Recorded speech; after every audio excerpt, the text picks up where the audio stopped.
홍수로 인류를 모두 다 쓸어가 버린 후에 노아 교회는 방주에서 나오자마자 예배를 드렸습니다. 그 예배를 기쁘게 받으신 하나님께서 응답의 식물로 말씀해 주신 것이 창세기 8장 21절에서 9장 7절까지의 말씀입니다. 그 내용 중에 8장 21절에서 응답의 식물로 두 가지를 이야기하는데요. 지난 시간에 생각한 것처럼 사람 때문에, 사람의 죄악 때문에 땅을 저주하지 않겠다는 것과 또 물로 대대적인 홍수를 하는 것은 두 번 다시 없을 것이라 하는 말씀입니다. 땅을 저주하지 않겠다는 것과 홍수로 대대적인 심판은 하지 않겠다는 이유를 이야기하기를 사람의 마음이 계획하는 바가 어려서부터 악함이라, 사람이 본래 죄악의 본성 때문에 문제가 야기되기 때문이라 하십니다. 원죄 때문이라 하는 것입니다. 그리고 9장 1절에 와서 하나님이 노아와 그 아들들에게 복을 주시며 그들에게 이르시되 생육하고 번성하여 땅에 충만하라 하셨습니다. 생육하고 번성하여 땅에 충만하라 하신 이 말씀이 9장의 제목입니다. 오늘 읽은 17절까지 9장 1절에서 7절까지 뿐만 아니라 상황이 바뀐 8절에서 17절까지도 제목으로 딱 제시한 것입니다. 생육하고 번성하여 땅에 충만하라. 이 말씀 우리가 어디서 많이 듣던 이야기죠? 거슬러 올라가면 창세기 1장에서 1장 28절에서 하나님이 그들에게 복을 주시며 생육하고 번성하여 땅에 충만하라 하고 아담과 하와에게 주신 복의 말씀이고 사명의 말씀입니다. 노아와 그 아들들에게도, 노아 교회에도 최초의 인류의 시조인 아담과 하와에게 하신 말씀을 똑같이 복으로 주신 까닭이 무엇입니까? 인류를 홍수로 다 심판해버린 그 상황에 노아 가정이 제2의 인류의 시조이기 때문이고, 그리고 하나님의 공동체, 교회의 출발이기 때문입니다. 노아와 그 아들들에게 새로운 역사를 만드시기 위하여 생육하고 번성하여 땅에 충만하라 하신 복과 사명 붙어 있는데 사명을 주신 것입니다. 아담과 하와에게 하신 말씀과 똑같은 말씀을 주신 것입니다. 그러면서 한 가지 다른 점은 2절에 보면 동물들에게 사람을 두려워하는 마음을 주신 것입니다. 아담에게는 동물들에게 인간을 두려워하는 마음을 주시지 않으셨죠? 그래도 동물들이 사람을 따르고 순종하기 때문이었습니다. 그러나 죄가 들어온 이후에 악한 죄악의 본성이 있는 이후부터는 짐승들까지도 그 질서가 파괴되어서 사람들을 대항하고 사람들을 공격하고 해치기 때문에 이 짐승들의 마음에 사람들을 향한 두려움을 갖게 하신 것입니다. 이것이 아담과 하와에게 주신 것과 다른 점입니다. 이것은 여전히 사람에게 권위를 주신 거죠. 아담에게 권위를 주신 것처럼 죄악이 들어온 이후에도 노아가 인류의 제2의 인류의 시작점에서 짐승들이 두려워하도록 만들어서 권위를 부여해 주신 것입니다. 이렇게 권위를 주신 까닭이 무엇일까요? 앞에 제목이다 하고 말씀드린 것처럼 생육하고 번성하여 땅에 충만하도록 하시기 위함입니다. 또 3절에서 하나님께서 모든 산 동물은 너희의 먹을 것이 될지라 채소같이 내가 이것을 다 너희에게 주노라 하셨습니다. 아담에게는 1장 29절에 보면 각종 채소와 열매를 먹도록 하셨습니다. 그런데 여기 9장에 와서 노아 교회 앞에는 채소뿐만 아니고 동물의 고기도 식용하도록 하셨습니다. 지금은 당장 노아 가정들이 농사를 지어서 열매를 얻을 때까지 먹을 것이 없으니까 동물을 식용하도록 하셨습니다. 이것은 방주에 태운 정결한 짐승들 중이죠. 부정한 짐승들을 이제 많이 태우게 하신 의도가, 첫째는 제사를 드리도록 제물로 사용하도록 하신 것이고, 그리고 식용하도록 하신 것입니다. 이렇게 섬세하게 하나님께서 은혜를 배려해 주신 것입니다. 이렇게 채소뿐만 아니라 고기도 공급하신 것은, 그래서 먹고 사는데 장애를 입지 않도록 하신 뜻은 무엇인가요? 앞에 제목처럼 제시했다는 것, 생육하고 번성하여 땅에 충만하도록 하시기 위함입니다. 어떤 사람이요? 하나님의 백성들이 땅에 충만하도록 사명을 수행하도록 하시기 위함입니다. 그러면서 그 밑에 보면 생명을 존중하도록 한 말씀을 주십니다. 5절 6절을 한번 볼까요?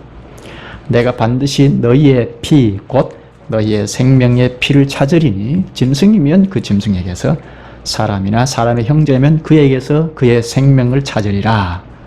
다른 사람의 피를 흘리면 그 사람의 피도 흘릴 것이니 이는 하나님이 자기 형상대로 사람을 지으셨음이니라. 특히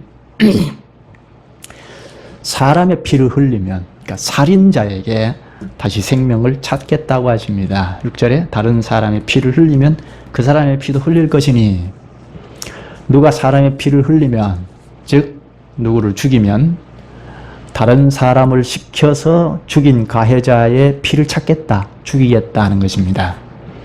하나님께서 사람을 시켜서 이 살인자의 죄를 묻겠다 하신 것은 개인적으로 보복하는 것을 금지하신 것입니다.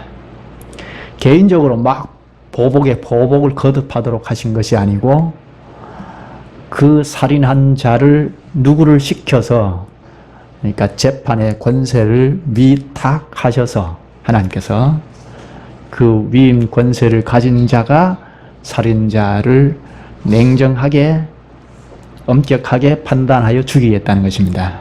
이것이 나중에 이스라엘 안에서 고엘 제도로 발전했습니다. 고엘, 히브리어인데 구속자, 대속자라는 뜻입니다. 고엘에는 세 가지가 있죠. 우리가 과거에 배웠는데요. 그 땅에 관하여 고엘이 있고, 그리고 결혼에 관하여도 있고, 결혼에 관하여도 있고, 그리고 살인자에 관하여도 있습니다. 땅에 관하여는 똑같이 가나안 땅에 들어가서 땅을 분배를 받았지 않습니까? 그러나 생활하다가 전쟁도 일어나고 그 가장들이 전쟁터에서 죽기도 하고 또 재난이 일어나기도 하고, 이런 일로 말미암아 생계에 어려움을 받게 되기도 하고, 그래서 자기 땅을 이웃에게 넘겨주지 않으면 안 될 상황이 벌어졌을 때, 그때 가까운 친족, 유력한 친족이 그 값을 넘어간 땅을 넘겨받은 자에게 지불하고 다시 산해주는 고엘 제도가 있었습니다.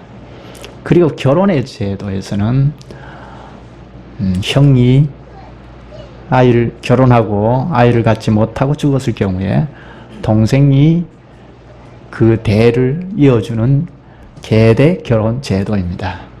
그리고 살인할 경우에 가까운 친족이 그 가해자를 냉정하게 판단해서 죽일 수 있도록 한 제도입니다.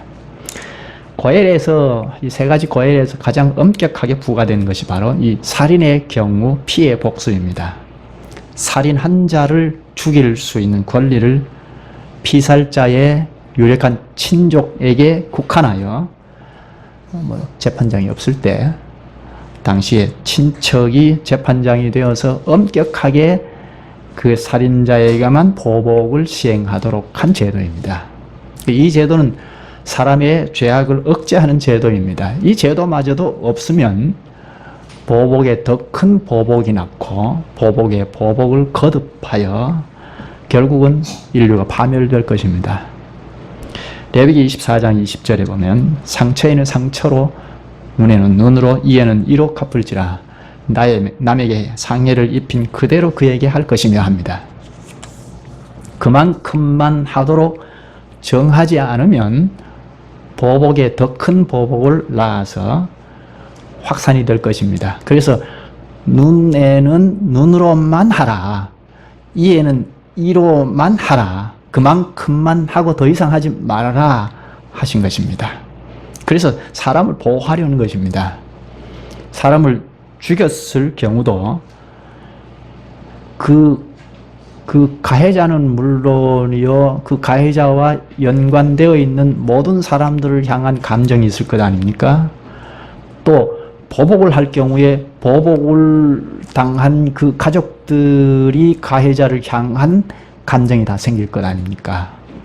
그래서 수많은 사람이 보복을 당하고 하고 하는 일이 반복이 되어서 결국 인류가 파멸될 것이기에 이런 고엘 제도를 두어서 죽은 사람과 가장 가까운 사람이 엄격하게 판단하여 그 가해자를 죽이는 제한을 두었습니다. 그래서 죽이는 일을 억제하고 죄 짓는 일을 억제하려는 것입니다. 좀 더 나아가면 국가의 재판국에 맡겼죠. 정부가 죄를 억제하는 일을 맡아서 누가 살인을 하면 그 살인자를 정확하게 판단하여 벌을 가합니다. 국가가 엄격하게 판단하여 딱 한 번만 시행하는 것입니다. 이런 점에서 사형 제도가 필요할 수 있죠.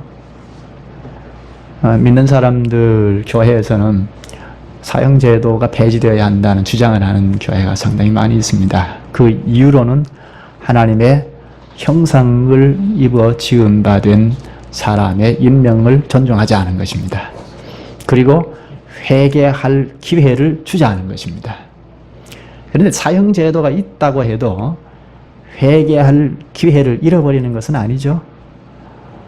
어쩌면 죽는 날이 딱 정해져 있으면, 내가 언제 죽는다는 날짜를 알고 있으면 훨씬 더 자기 생활을 돌아보고 훨씬 더 진실되게 회개할 것 아닙니까?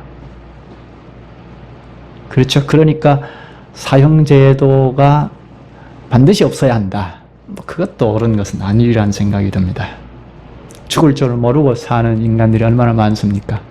자기가 언제 죽을지 모르니까 느슨하게 살고, 뭐 내일도 있는데, 내년에도 있고 10년 후도 있는데 하고 이런 생각을 하고 하나님 앞에 진지하게 살지 않지 않습니까?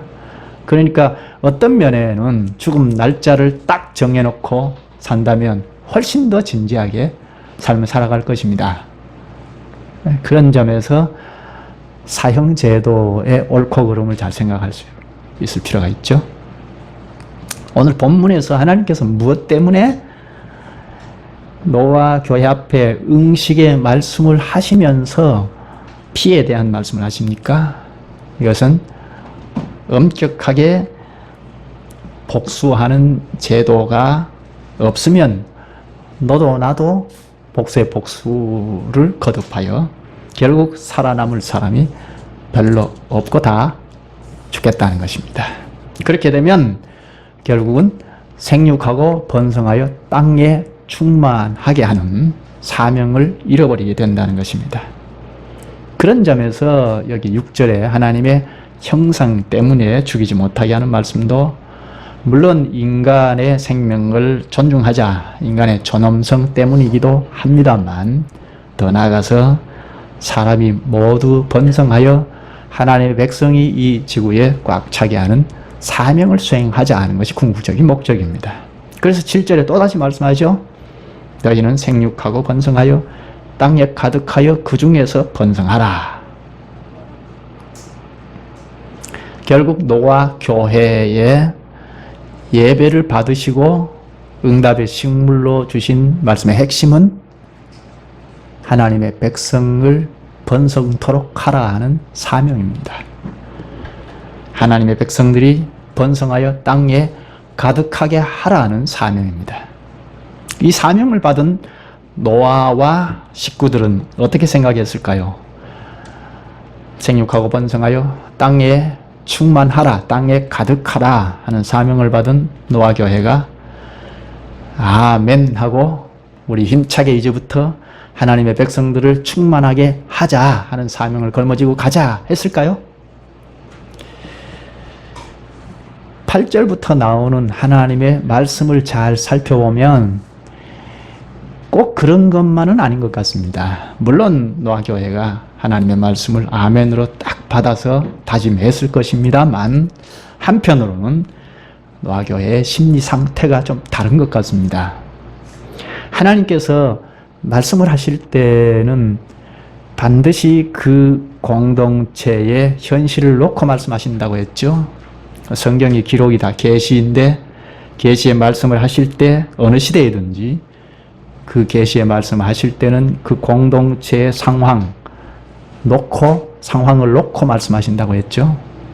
그 노아 교회도 그 상황을 놓고 말씀하신 건데, 그러니까 8절에서 17절까지 내용을 잘 살펴보면 노아 교회의 사람들의 심리 상태를 어느 정도 가늠할 수 있습니다. 짐작할 수 있습니다. 오늘날에도 우리 교회를 생각한다면 우리 교회의 상황을 놓고 말하지 않습니까? 전혀 그 상황과 상관없이 이렇게 말해요, 저렇게 말하고. 그건 설교가 아니죠. 그러니까 8절에서 17절의 말씀을 잘 보면 노아 교회 사람들의 심리 상태를 짐작할 수 있습니다. 8절에 보면 하나님이 노아와 그와 함께한 아들들에게 말씀하여 이르시되 하고 주로 반복해서 말씀하시는 것이 언약이죠. 언약의 내용을 쭉 말씀하십니다.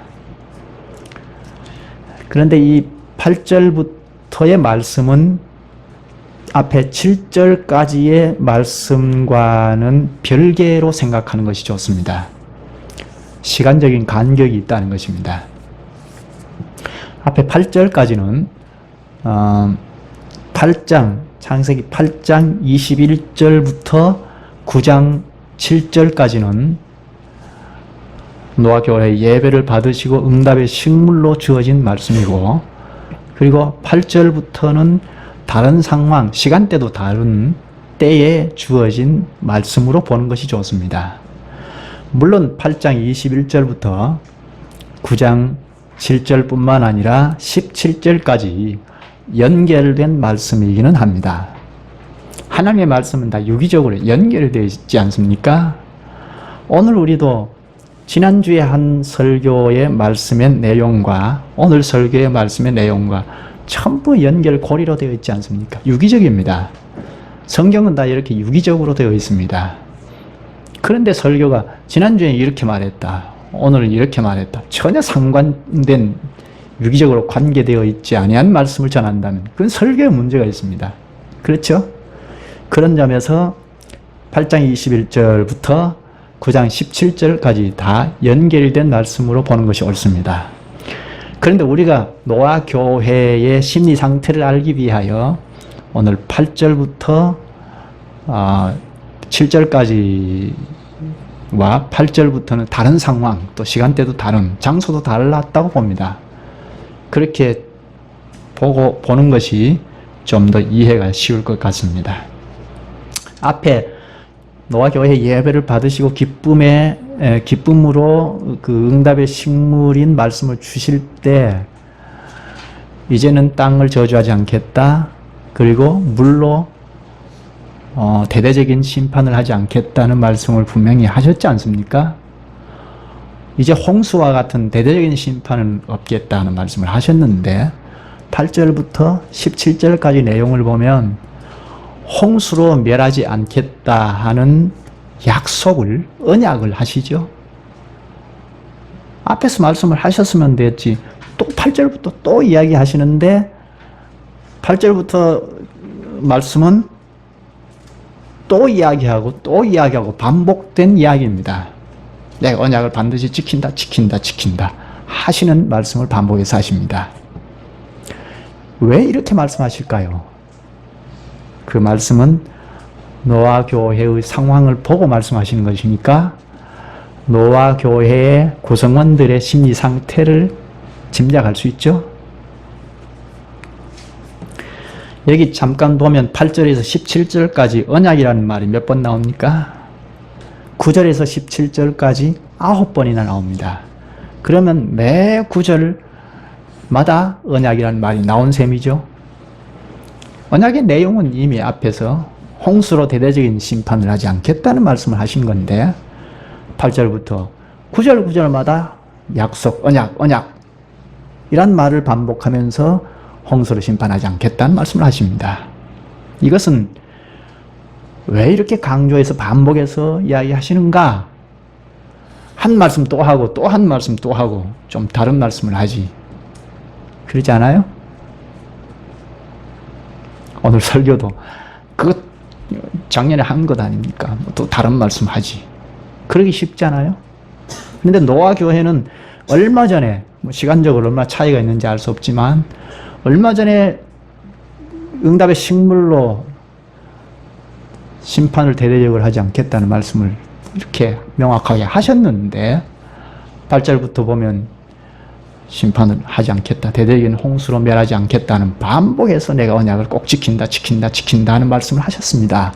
이것은 노아 교회의 심리 상태가 그러하다는 것입니다. 노아 교회를 위함인데요.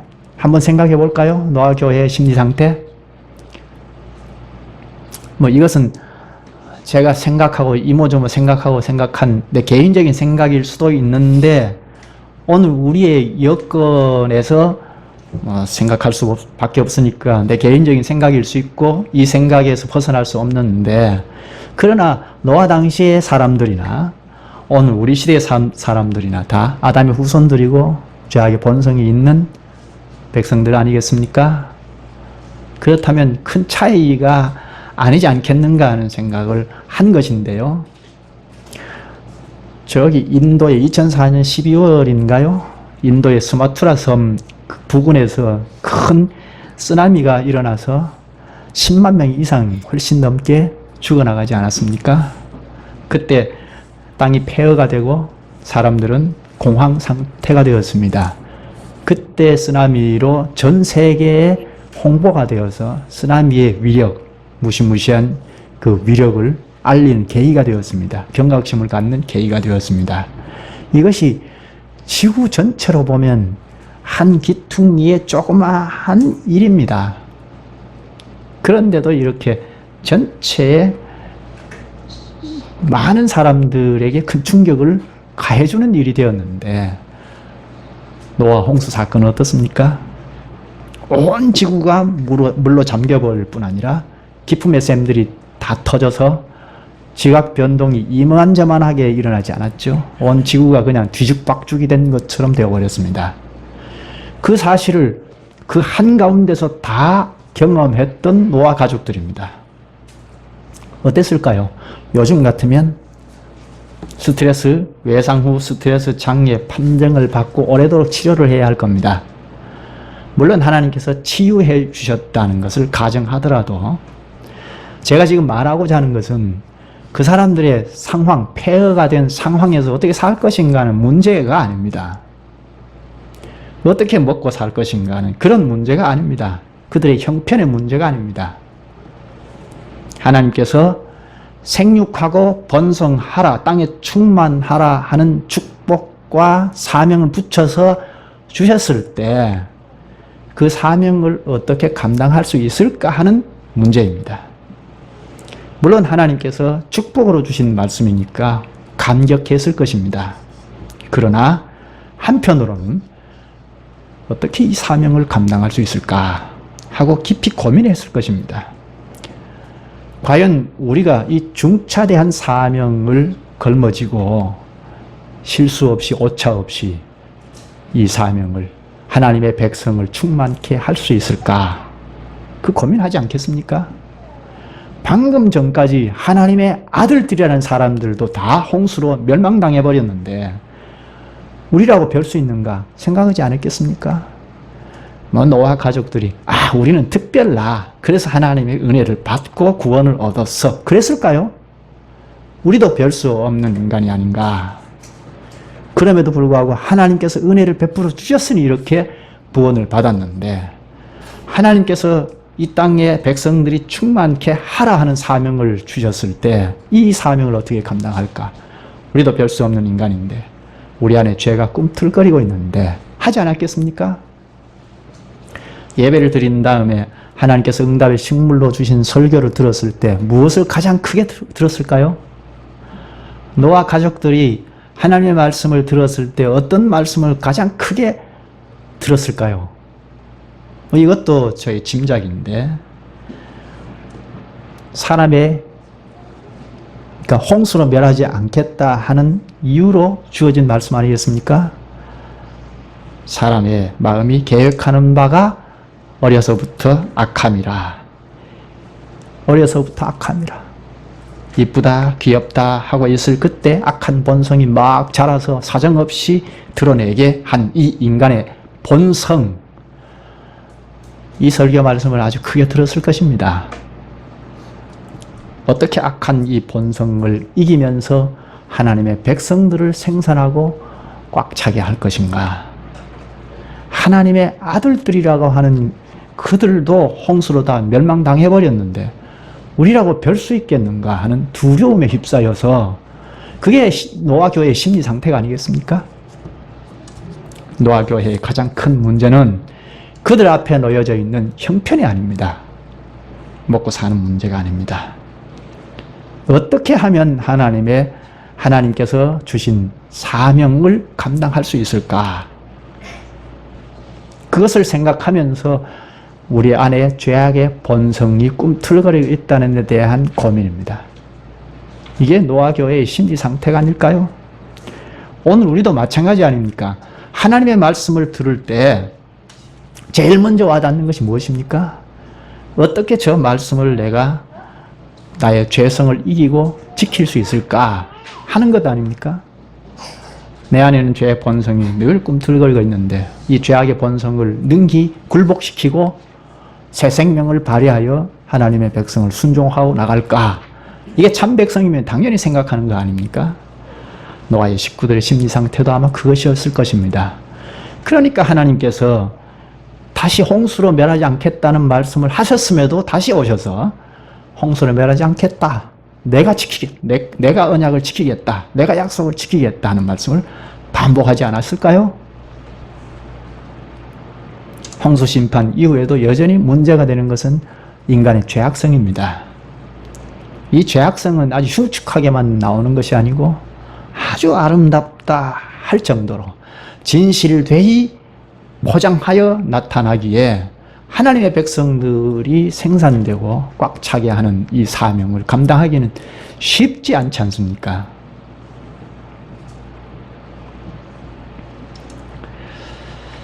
노아 교회는 분명히 크게 고민했을 것입니다. 하나님께서 어떤 사람들을 찾아오셔서 위로하십니까? 하나님께서 어떤 교회에 위로를 하십니까? 죄악의 본성 때문에 괴로워하면서 어떻게 하나님의 말씀을 순종하고 나갈 수 있을까? 내 안에 죄가 사정없이 꿈틀거리고 있는데 어떻게 하나님의 말씀을 올곧게 믿고 나갈 수 있을까? 고민하고 고통스러워하고, 그래서 주님 앞에 나오는 자들을 위로하지 않습니까?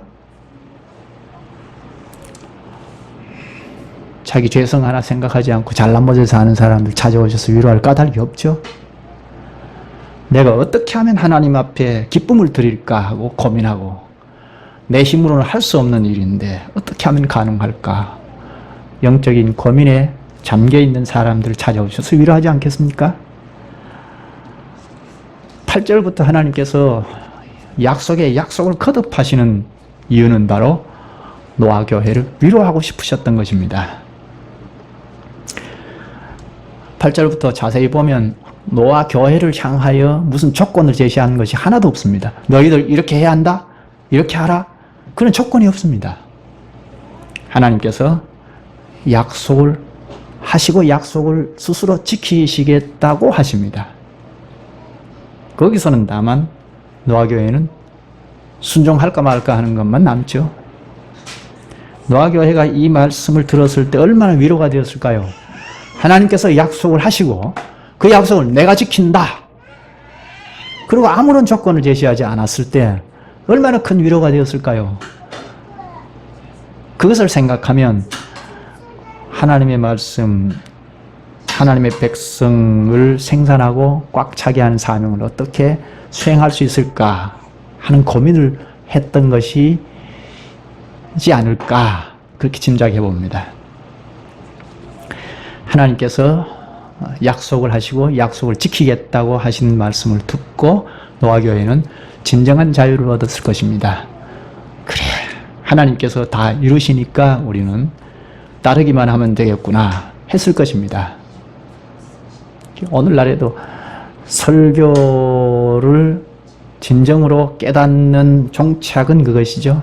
아, 하나님께서 하시는구나. 우리는 별 수 없으니까 하나님께서 우리를 써 나가시겠구나. 우리는 따르면 되겠구나. 그게 설교의 은혜를 누리는 자들의 종착역이죠. 이것이 오늘 내용의 결론입니다. 이제 결론을 내려놓고 약속의 내용을 좀 보시죠. 홍수로 심판하지 않겠다는 말씀을 하셨는데 그 약속의 내용의 핵심은 물로 대대적인 심판을 하지 않겠다는 내용이죠. 그러면 이제는 죄를 막 지어도 되겠다. 그랬을까요? 홍수로 심판하지 않겠다는 것은 홍수를 빼놓고 들으면 안 되죠. 홍수로는 대대적인 물로는 심판하지 않겠다는 거죠. 하나님은 죄에 대하여는 심판하십니다. 그냥 지나치시는 것이 아니죠. 오전에도 우리 공부 시간에 생각했습니다만 이스라엘 백성들을 향하여 진노하신 원인이 그들 안에 죄가 묻혀져 있었기 때문입니다. 그 죄는 지나치지 않으시죠. 그래서 7만 명이나 징계를 하신 다음에 심판하신 다음에 넘어갔죠. 그러니까 죄에 대하여는 추워도 그냥 넘기시지 않습니다. 그런데 여기서 대대적인 홍수 심판으로는 하지 않겠다는 약속을 하신 것입니다. 이것은 심판의 도구가 물로는 하지 않겠다는 말이죠. 종말 시기에도 대대적인 심판이 있지만 그 도구가 물로는 하지 않죠. 불로 하시죠. 이제 그리스도께서 다시 오실 때는 대대적인 심판의 도구가 불이죠. 여기 홍수로 심판하지 않겠다는 것은 하나님께서 그때 그 사람들을 극진히 사랑하신 표현입니다. 오늘 우리에게도 사랑의 표현으로 말씀하시는 것입니다. 그 증표로 무지개를 주셨죠. 무지개는 과학적으로 말하면 공기 중에 있는 수증기나 물방울들이 거기에 빛이 통과되면 굴절이 일어나서 무지개가 일어난다. 이렇게 설명을 하는데요. 그래서 비 오기 직전이나 비 온 뒤에 무지개가 있다는 이야기를 하는데 이것은 과학적인 설명인데 이 과학적인 설명을 아무리 해도 주님의 말씀의 본뜻은 알 수가 없고 여기서 하나님께서 자연 법칙을 세우시고 무지개를 주셔서 약속을 내가 지키고 간다는 증거를 해 주셨습니다. 그전에도 무지개가 있었는지는 알 수 없습니다. 그건 중요한 것이 아니고 하나님께서 무지개를 제시해 주셔서 이제 언약을 내가 반드시 지키고 성취해 가리라 하는 말씀을 주셨습니다. 노아 교회가 얼마나 위로가 되었을까요? 진정한 자유 가운데 있었을 것입니다. 당시 노아와 그 아들들의 입장에서 또 한번 생각해 보시죠. 먹구름만 이렇게 몰려오더라도 깜짝 놀라지 않겠습니까? 또다시 물로 심판하시는 거 아닌가? 자라보고 놀란 것은 솥뚜껑 보고 놀란다고? 비만 떨어져도 또 물로 심판한 것이 아닌가 하고 두려웠을 것입니다. 그래서 하나님께서 무지개를 주셔서 안심하도록 하셨습니다. 노아 교회를 크게 위로하시고 사랑하시는 표현으로 주신 것입니다. 선물이죠. 우리 자녀들에게 늘 사랑을 하는 부모지만 큰 선물을 딱 제시하고 나 너 사랑한다 하는 것과 똑같죠. 그러면 이 선물을 받아들고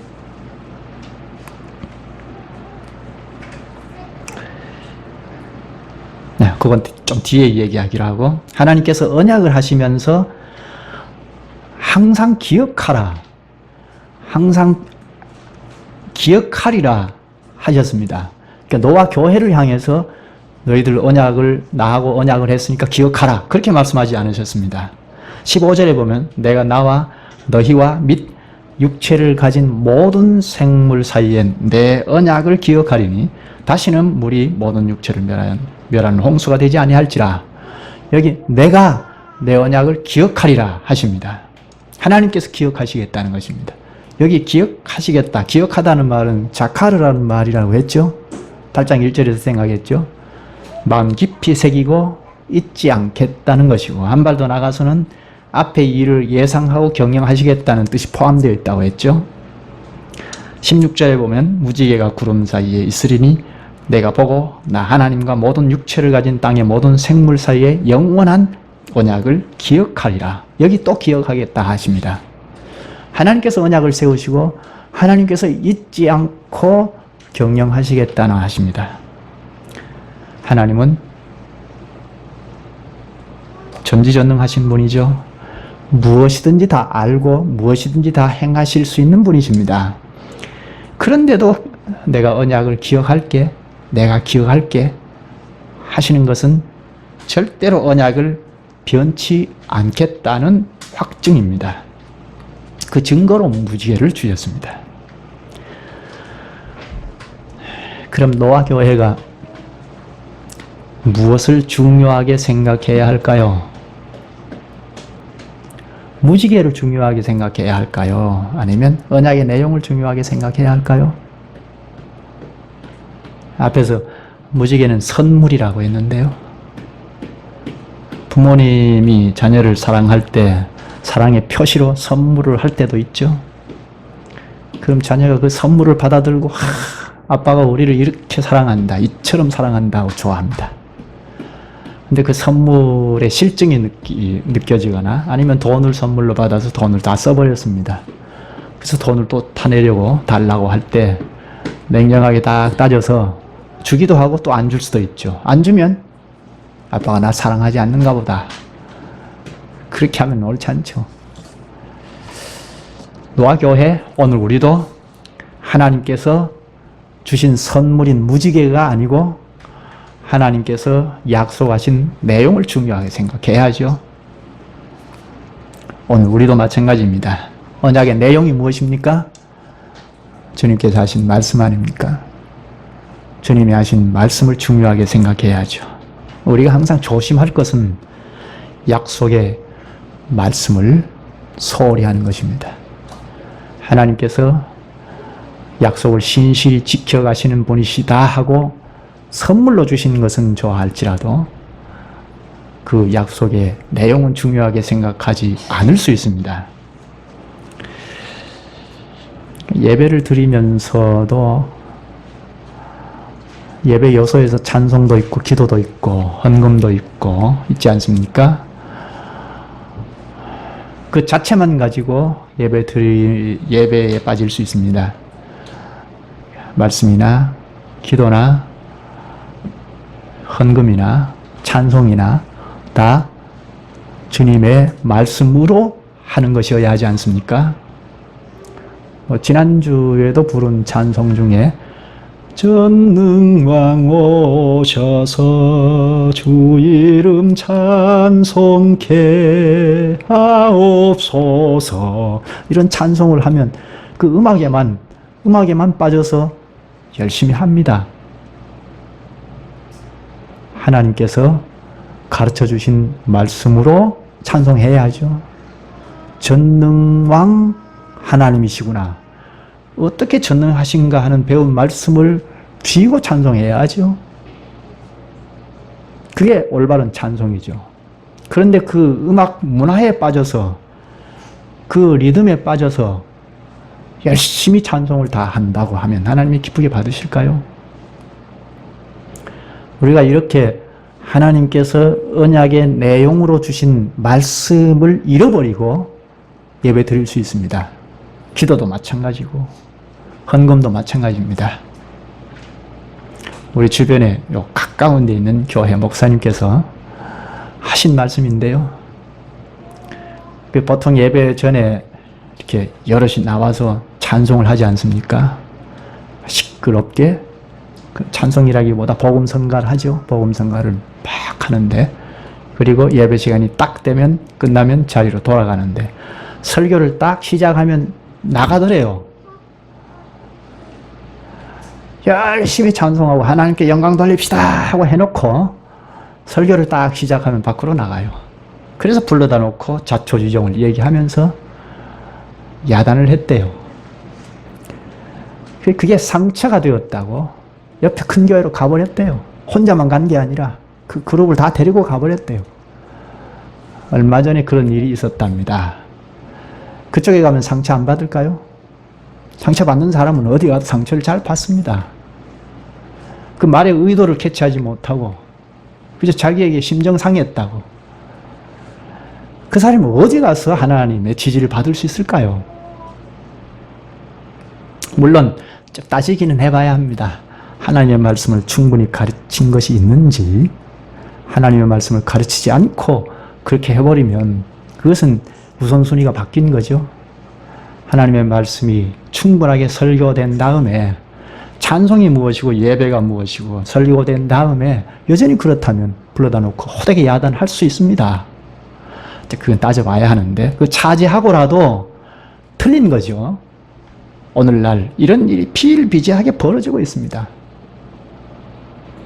그 책임은 물론 목사들의 책임이 1차적으로 있습니다. 설교를 어떻게 해왔느냐 하는 문제를 따지고 해야 하니까요. 그런데 그건 차지하고라도 그러고도 하나님을 신뢰한다고 할 수 있겠는가? 찬송할 때는 별별 짓 다 하면서 하나님 영광 돌린다고 해왔으니까요. 그게 영광이 될까요? 우리가 예배에서 아무리 힘차게 찬송하고 별짓을 다 해도 주님을 만나지 못하면 허상 아닙니까? 주님을 어떻게 만납니까? 무엇으로 만납니까? 말씀으로 오시는 주님을 만나지 않습니까? 설교를 통하여 주님을 만나지 못하면 그 모든 예배 요소가 허상 아닙니까? 아무리 진실되이 하더라도 그 진실 속에 허상이 있지 않습니까? 물론 설교하는 자의 책임이 좀 따져와야 하는데 그건 차지하고라도 말하는 것입니다. 말씀이 은혜를 누리지 못하면, 그래서 그 말씀을 가지고 주 앞에 나아가서 찬송하고 기도하고 헌금하고 하지 못하면 그 예배는 허상입니다. 주님께서 하신 말씀을 깨닫고 은혜를 누리는 자라야 삶의 현실을 나아가서 대충 살지 않습니다. 그 말씀이 바로 무엇이죠? 언약의 내용이죠. 주님께서 하시는 말씀이 바로 언약의 내용입니다. 언약의 말씀을 충실하게 받아 은혜를 누리는 가운데 무엇을 할 때 그 사람의 모든 삶을 주님께서 기쁘게 받으실 것입니다. 언약의 방식을 잠깐 생각할까요? 하나님께서 어떻게 언약을 체결하시죠? 보통 약속을 할 때는 쌍방간에 하죠. 내일 몇 시에 어디에서 만나자 하면 양쪽이 다 약속을 하죠. 하나님께서 약속을 말씀하실 이때 고대 근동 지역에 언약 방식이 다 있었습니다. 짐승을 잡아놓고 반으로 갈라서 그 사이를 쌍방이 지나갑니다. 그 당시에는 정복 전쟁이 많았으니까 정복 전쟁이 일어나서 큰 나라가 약소국가를 정복했습니다. 그러면 두 왕이 짐승을 잡아서 갈라놓고 그 사이를 지나갑니다. 그래서 약소국가는 그 정복자의 국가에 순종하겠다는 약속을 하고 정복국가는 그 피정복자에게 지켜주겠다는 약속을 하고 쌍방 간의 약속에 그 의식을 체결하고 그리고 만약에 약속을 지키지 못하고 깨뜨렸을 경우에는 이 짐승처럼 죽을 줄 알아 하고 약속을 체결합니다. 아무튼 정복자이든 피정복자이든 쌍방 간의 언약 체결합니다. 그러나 하나님께서 언약하시는 방식은 쌍방간이 아니고 일방 언약이죠. 본문을 잘 읽어보면 일방적인 언약입니다. 독특한 방식이죠. 오늘 우리와도 언약 관계가 있지 않습니까? 이 언약 관계에 쌍방이 언약한 것입니까? 하나님께서 일방적이지 않습니까? 하나님께서 주도하신 것입니다. 예수 그리스도를 십자가에 희생시키시고 너희들을 지켜줄게 하고 딱 제시해 주신 것 아닙니까? 다만 우리는 순종할 것뿐이죠. 이게 기독교입니다. 기독교는 하나님께서 주도권을 가지시고 언약하시고 그 언약을 스스로 성취시켜 가시는 분입니다. 여기에 우리가 무슨 열심을 보태고 업적을 보태고 공로를 보태어서 언약을 지키신 것이 아닙니다. 일방적으로 주님께서 주도해서 약속을 끝까지 이루고 계시는 분입니다. 우리는 그것을 믿을 뿐이죠. 믿고 순종할 뿐입니다. 오늘 본문을 잘 읽어보시면 하나님께서 언약하시고 그 언약을 끝까지 기억하고 지키신다고 하십니다. 노아 교회를 향해서 너희들은 이렇게 하라 하는 조건이 하나도 없습니다. 하나님께서 언약을 행하고 지키고 가신다고 하십니다. 하나님께서 왜 이렇게 일방적으로 약속하실까요? 일방적으로 약속하시는 이유가 어디에 있을까요? 그 다음 말씀을 보면 금방 알 수 있는데요. 다음 시간에 볼 텐데 잠깐만 보십시다. 20절 노아가 농사를 시작하여 포도나무를 심었더니 포도주를 마시고 취하여 그 장막 안에서 벌거벗은지라. 여기 벌거벗었다는 말은 단지 술에 취하여 옷을 훌렁 벗었다 그런 뜻이 아닙니다. 아담이 에덴 동산에 있었을 때 벌거벗었지 않았습니까? 부끄러움을 느끼지 못하고 살았습니다. 그런데 언제 수치를 느꼈죠? 범죄한 직후에 수치를 느껴서 무화과 잎으로 치마를 하여 수치를 가렸습니다. 그 이후부터 벌거벗었다는 말은 범죄했다는 말과 동등하게 쓰입니다. 술에 흠뻑 취하고 죄를 범하고 있는 일을 서슴없이 행했다는 것입니다. 이 사람이 과연 이렇게 할 수 있을까? 6장 9절에 보면 의인이요 당대 완전한 자라 하나님과 동행한 사람이다 하는데 의구심이 들 정도로 타락해버렸습니다. 하나님을 떠나버린 상태입니다. 그렇게 훌륭한 노아를 누가 이렇게 나락으로 떨어뜨리게 했을까요? 그것만 없으면 노아 인생을 멋지게 장식하고 마무리할 텐데 성경은 이것을 흉측한 것까지 다 기록을 했습니다. 무엇 때문에 노아를 이토록 나락으로 떨어뜨립니까? 그것은 노아 안에 죄악의 본성이 있으니까 그렇습니다. 이런 인간의 타락과 범죄 속에서도 하나님은 언약을 이루어 가십니다. 그러니까 일방적으로 언약하시고 일방적으로 주도권을 가지시고 언약을 이루어 가신다고 하신 것입니다. 죄악의 본성이 있는 것을 아시기 때문입니다. 하나님의 언약은 인간의 무슨 선이나 업적이나 공로가 보태어져서 이루어지는 게 아닙니다. 하나님의 일방적인 열심으로 이루십니다. 하나님의 언약은 철저히 하나님의 주권적으로 이루어집니다. 아담이 범죄했을 때도 여전히 하나님께서는 언약을 이루어 오셨고 하나님의 아들들이 전부 깨닫지 못하여 홍수로 멸절당해 버린 그때에도 노아 식구들을 은혜로 남겨두셔서 언약을 이루어 가시고 노아를 들어 쓰셔서 다시 언약을 이루어 내시려고 노력하신 것처럼 노아가 하나님을 떠나 죄 가운데 퐁당 빠져버렸어도 하나님은 언약을 주권적으로 이루어 가십니다. 또다시 누군가를 들어 쓰셔서 언약을 계속 이루어 가십니다. 하나님께서 주도권을 가지고 계속하여 언약을 이루어 가시다가 결국은 하나님이신 예수 그리스도를 이 세상에 보내셔서 다 성취하셨죠. 사람이 거기에 무슨 보탬이 있었습니까? 인간은 언약을 성취할 수 있는 인식도 없고 능력도 없기 때문에 오직 하나님께서 가능하시기에 그의 독생자 그리스도를 보내셨고 그분의 피값으로 오늘 우리가 행할 모든 언약의 의무를 다 행할 수 있도록 만드셨습니다. 어떻게 만드셨죠? 영원히 부활의 생명을 가지신 그리스도에게 연결시켜 주셨습니다. 우리는 할 수 없지만 그리스도에게 연결된 생명의 발휘로는 언약의 의무를 짊어질 수 있죠. 예수 그리스도께서 이렇게 행하여 놓으셨습니다. 십자가에 죽으셔서 그 핏값으로 우리를 죄에서 건져주셨을 뿐 아니라 그리스도의 영원한 생명 가운데 연결시켜 주셔서 그 생명의 공급을 받아서 우리도 언약의 의무를 짊어지고 갈 수 있게 하셨습니다. 그분이 다시 오시는 날이 되면 하나님께서 약속하신 그 언약이 다 이루어질 것입니다. 온 땅이 끝날 날이 되면 모든 지체들이 한 신부로 한 가족으로 찬송하고 살아갈 것입니다. 불로 심판하시는 그날에 영원한 언약을 다 이루실 것입니다. 우리 언약민들은 그날을 기대하면서 그리스도와 연합하여 그분의 몸을 이루고 가다가 기필코 다 이루어지는 영원한 언약을 볼 것입니다. 이것이 하나님의 언약입니다.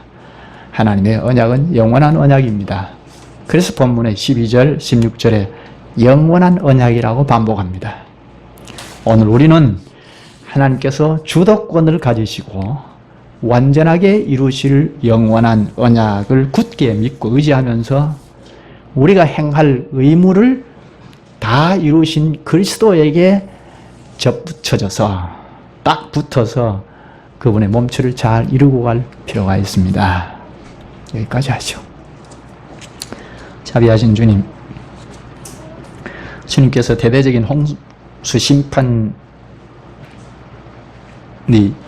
이제는 있지 않을 것이라는 언약을 하시고 그 증표로 무지개까지 두심으로 하나님의 말씀을 깨닫는 백성이 충만케 하는 사명의 발걸음을 내디는 노아와 그 교회에 큰 위로를 주신 말씀을 오늘 저희에게 주셔서 위로와 격려를 주시니 감사합니다. 저희 역시도 저희 안에 죄성으로 사명 수행에 고민이 많고 주님께서 요구하시는 뜻대로 살지 못하는 늘 한계에 빠져서 늘 자책하고 어떻게 하면 주를 기쁘시게 할 수 있을까 하며 고민할 시엔 주님의 언약 안에서 주권적으로 언약을 이루어내신 그리스도께서 저희를 품어 그 안에 거하여 말씀을 들리시어 큰 위로와 용기를 갖게 하시옵나이다. 오늘도 옛 선조인 노아 교회의 말씀을 저희 교회 말씀으로 생생히 들려주셔서 큰 위로를 하시니 감사합니다. 신실하신 하나님, 우리를 그리스도 안에 연합하사 다시 오실 그때 영원한 언약을 다 이루어지어 영원한 영광의 세계에서 주를 찬송하는 그날까지 그리스도에게 꼭 붙어서 힘써 살아가는 저희들이 되기를 소원하옵나이다. 예수님 이름으로 기도하옵나이다. 아멘.